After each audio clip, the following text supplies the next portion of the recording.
So, you're leading a team, but you're not all in the same room. You've probably noticed a massive challenge, right?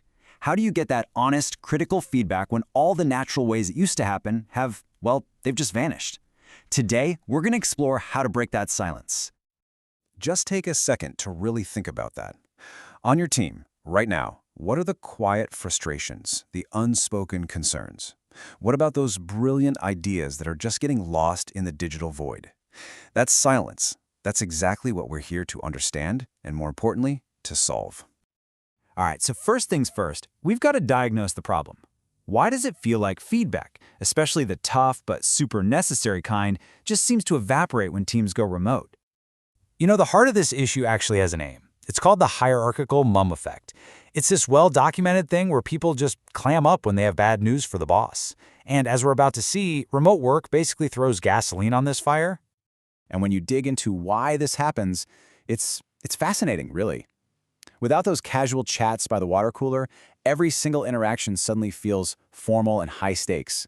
Video calls, they can feel like a performance. And that Slack message or email, it lives forever, which, let's be honest, is kind of terrifying.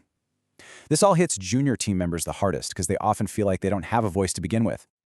Okay, so that's the problem. It's a big one. So, how do we fix it? Well, we need to completely flip the script on how we even think about feedback. It's not just a top-down thing. It has to flow upwards too. And that brings us to the hero of our story, reverse feedback. It is exactly what it sounds like. It's about creating structured ways for the team to give feedback to their managers. It totally inverts that traditional power dynamic and makes feedback a real two-way street.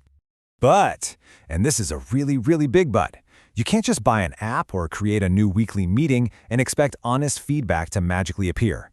The foundation for all of this isn't technical at all. It's something deeply, deeply human. And that foundation is psychological safety. This term, coined by Amy Edmondson, is all about that shared feeling that you can stick your neck out, ask a dumb question, admit you made a mistake, or challenge an idea without being embarrassed or punished for it. It's not about being nice, it's about being safe enough to be candid. And look, this doesn't just happen overnight.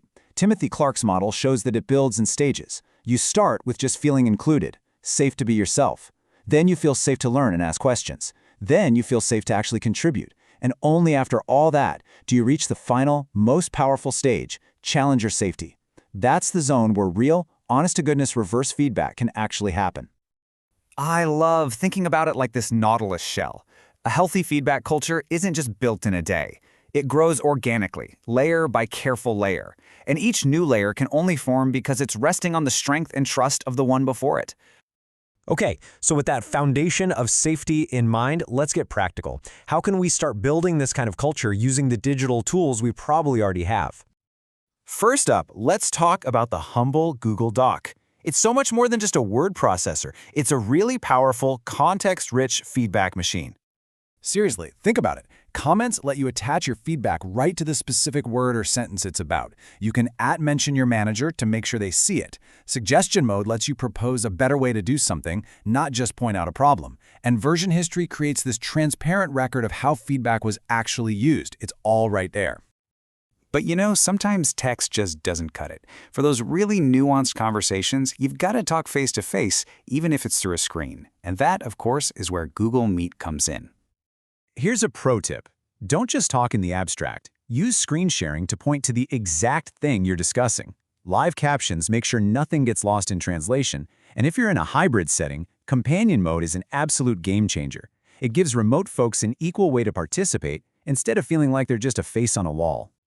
Okay, but what about those more sensitive topics, or when you want to gather feedback from the whole team at once? For that, Google Forms is your go-to for structured, organized input. The real magic here is in how you design the form. You want to mix rating scales with those open-ended "tell me more" boxes. And critically, enabling anonymous responses can be the key that unlocks the really tough, really honest feedback people are just too scared to give with their name attached. It's like a safety valve for the truth. But let's be real for a second. Tools are only ever part of the equation. For any of this to work, these tools have to support a much, much larger strategy, a fundamental shift in your team's culture. And the shift we're talking about is dramatic.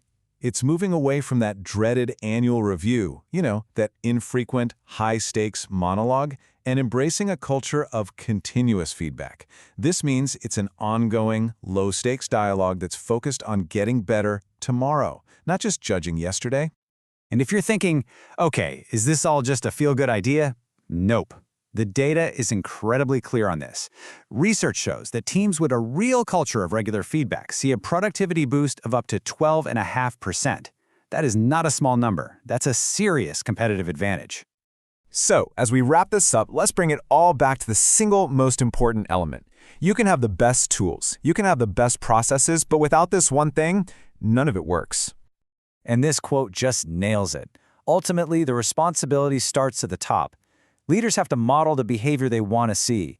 When a manager admits they were wrong, asks for help, and truly listens to criticism without getting defensive, they send the most powerful signal possible. It is safe to speak up here. So let's boil this all down. What are the key takeaways? First, psychological safety isn't a nice-to-have, it is the absolute bedrock. Second, use your everyday tools, but use them with purpose. Third, schedule it. Make feedback a predictable routine, not a surprise attack. And finally, and maybe most importantly, always remember, you're building a culture, not just rolling out a feature. So that leaves us with one final thought. Don't just think about this as an interesting idea. Think about one small, concrete thing you can do this week to make it just a little bit safer, a little bit easier for someone on your team to tell you what they really think. Because that's where the real change begins.